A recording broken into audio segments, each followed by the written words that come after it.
이 어려운 시기에 우리가 지금 설날을 맞게 되었습니다. 힘든 시기이지만 우리 모든 교우님들의 가정에 하나님의 은혜가 가득하시길 바라고, 무엇보다도 우리 모든 성도들의 심령과 삶에 회복의 은혜가 넘치시기를 기도합니다. 회복은 우리 마음과 우리의 신앙에서부터 시작되어야 됩니다. 그리고 그 회복은 우리가 하나님을 본받을 때 회복의 역사가 일어나게 됩니다. 오늘 본문은 우리에게 하나님을 본받는 자가 되라 라고 말씀하십니다. 어떻게 우리 같은 사람이, 우리같이 연약한 사람이, 부족한 사람이 하나님을 본받을 수 있겠습니까?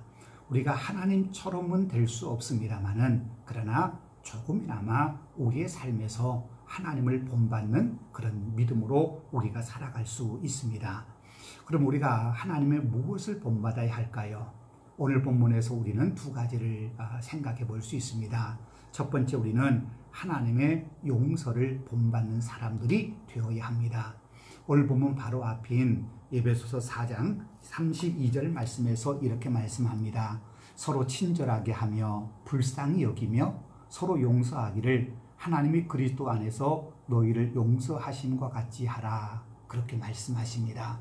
그리스도 안에서 우리를 용서하신 같이 우리도 용서하는 삶을 살아야 그게 하나님을 닮는 삶, 본받는 삶이 된다고 우리에게 가르쳐주고 있습니다.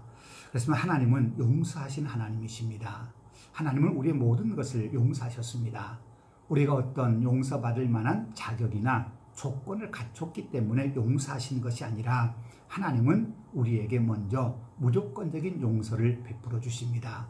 우리가 죄인임에도, 우리가 아무것도 하나님 앞에 드린 것이 없어도 하나님은 우리의 죄를 용서하셨습니다. 그리고 하나님의 용서의 가장 큰 증거가 바로 이 땅에 예수님을 보내주신 겁니다.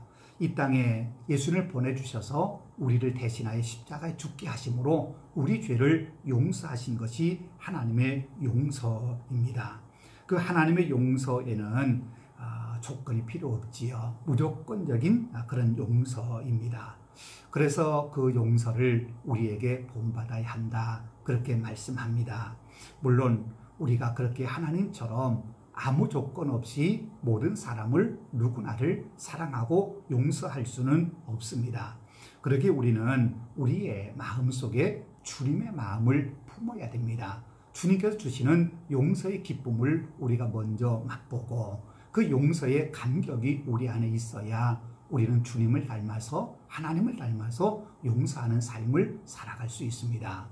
예수님의 제자들이 예수님께 내가 내 형제를 용서할 때 7번까지 용서하면 되겠습니까? 라고 묻지요. 그때 예수님께서는 그렇게 대답합니다. 7번을 70번까지라도 해라. 그렇게 말씀하셔요. 제자들이 생각할 때는 7번이라고 하면 참 많이 용서한 거라고 생각했는데 예수님께서는 그걸로도 부족하다고 말씀하셔요.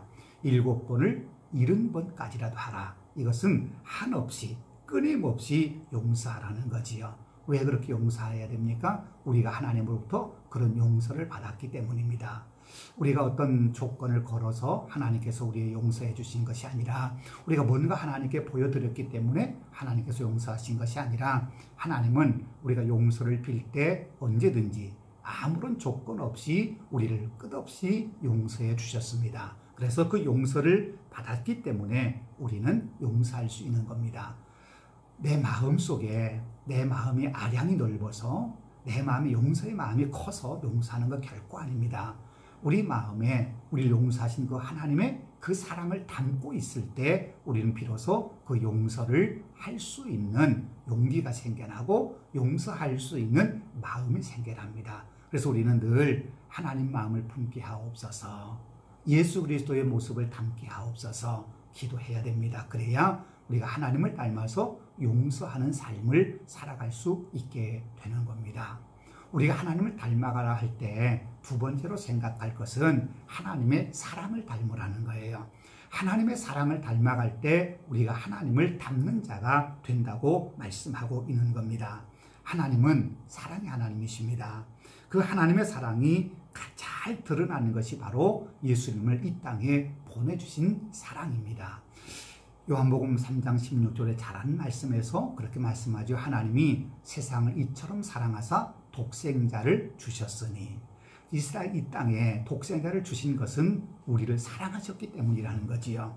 우리를 사랑하셔서 이 땅에 우리 죄를 구원하기 위해서 보내주신 분이 바로 독생자 예수님이십니다. 우리가 그 사랑 때문에 우리가 용서받고 그 사랑 때문에 우리가 구원받았습니다. 우리를 너무너무 사랑하신 하나님의 그 사랑이 우리에게 독생자를 보내주신 하나님의 사랑의 모습으로 나타났다는 거지요. 용서도 마찬가지지만 사랑도요, 우리가 사랑받을 만한 어떤 자격이나 조건이 아무것도 없었습니다. 우리가 죄인 되었을 때에, 우리가 하나님과 원수로 지냈을 때에, 우리가 연약하여 우리가 무엇을 잘못했는지 모르는 그때에 하나님께서는 우리를 위해서 당신의 독생자를 보내주셨습니다. 그래서 우리를 위해서 아낌없는 사랑을 베풀어 주셨습니다.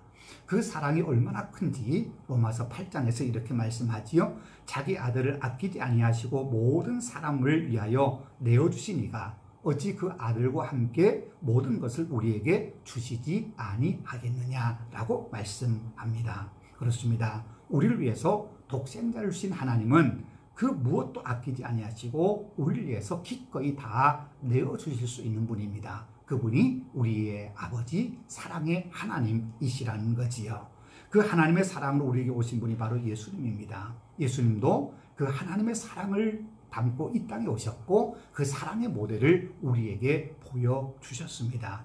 그 예수님을 통해서 사랑을 우리는 깨닫게 됩니다. 예수님이 이 땅에 어떻게 삶을 사셨는지 하는 걸 우리가 보면 우리가 어떤 사랑을 본받아야 할지를 우리가 알 수 있는 거지요. 요한복음 13장에 본 예수님께서 제자들의 발을 씻겨주시지요. 제자들의 발을 씻겨주신다고 하는 것은 마땅히 사랑받으셔야 할 그분이 마땅히 섬겨야 될 그 제자들을 오히려 사랑해 주신다는 거예요.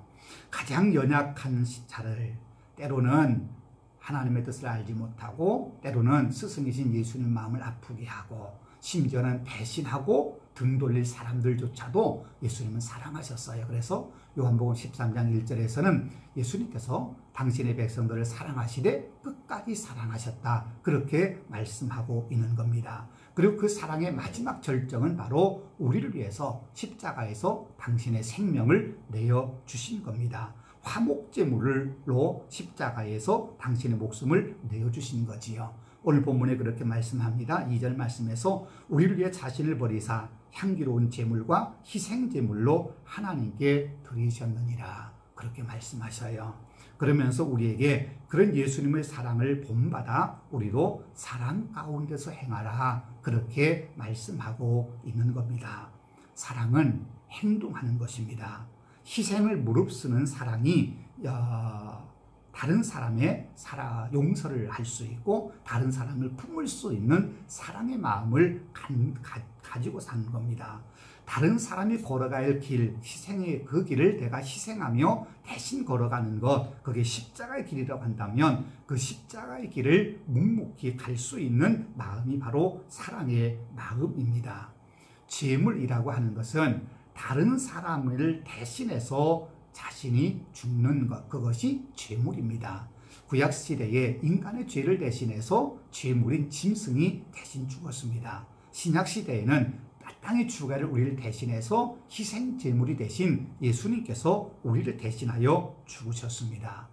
여러분, 지금 우리는 코로나19라고 하는 힘든 상황을 우리가 살아가고 있는데 많은 사람들이 점점 힘들어하고 점점 지쳐가고 있습니다. 이럴 때 우리가 예수님의 그 사랑, 그리고 하나님 우리에게 보여주신 그 용서의 사랑의 모습을 우리가 닮아간다면 분명 우리가 살아가는 세상은 아름다운 세상으로 바뀌어갈 수 있을 겁니다.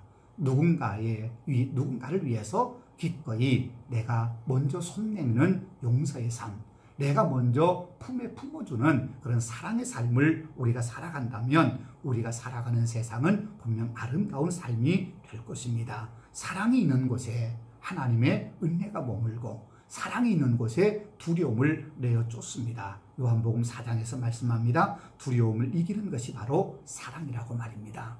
코로나가 아무리 우리를 두렵게 만든다 할지라도 그걸 이길 수 있는 것은 우리 안에 사랑이 있기 때문입니다. 그 사랑은 인간적인 사랑이 아니라 하나님 우리에게 베푸신 하나님의 사랑입니다. 여러분, 하나님을 닮아가는 것이야말로 우리가 용서하는 것이고 사랑을 베푸는 것입니다. 기꺼이 용서하는 삶을 통해서 또 기쁨으로 사랑하는 삶을 통해서 우리는 하나님을 더 많이 닮아갈 수 있습니다.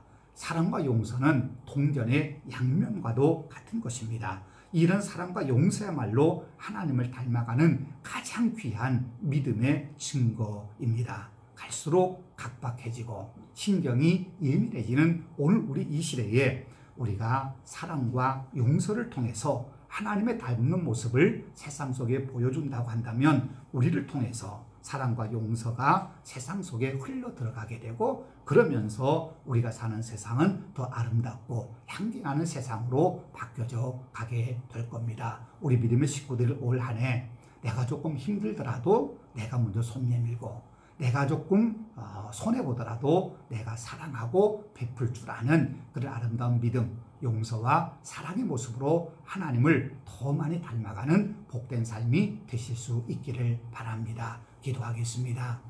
하나님 아버지 감사합니다. 우리를 사랑하셔서 예수님을 이 땅에 보내주시고 예수님의 십자가 용서와 사랑을 통해서 우리를 구원받은 하나님의 백성으로 인쳐주시니 감사합니다. 하나님 설날을 맞이해서 우리가 함께 주님 앞에 예배를 드립니다. 올 한 해 우리 주신 귀한 생명 있는 동안에 우리가 더 주님의 사랑과 주님의 용서를 본받아 이 땅에 하나님 나라를 아름답게 이루어가는 거룩한 백성들로 살아가도록 하나님이 동행하여 주시옵소서. 우리 교우들, 우리 가족들, 심령들마다 하나님의 그 사랑과 용서의 기쁨이 가득하게 도와주셔서 하나님의 그 은혜를 통해서 내가 있는 그 자리, 내가 머무는 자리, 내 모습이 보여지는 자리에서 하나님의 더 많은 사랑과 용서가 이웃에게 보여져 그들에게도 마음의 평화와 기쁨이 넘쳐나게 흘러갈 수 있도록 하나님이 함께하여 주시옵소서. 함께하지 못한 가족들 어떤 자리에 있든지 늘 주님 기억하게 도와주시고 주님 더 많이 사랑하고 그 사랑을 본받아 살아갈 수 있는 복된 삶이 되도록 하나님 크신 은혜로 함께하여 주옵소서. 우리 마음이 주님도 닮아가기를 원하오며 우리 구주 예수님 이름으로 기도하옵나이다. 아멘.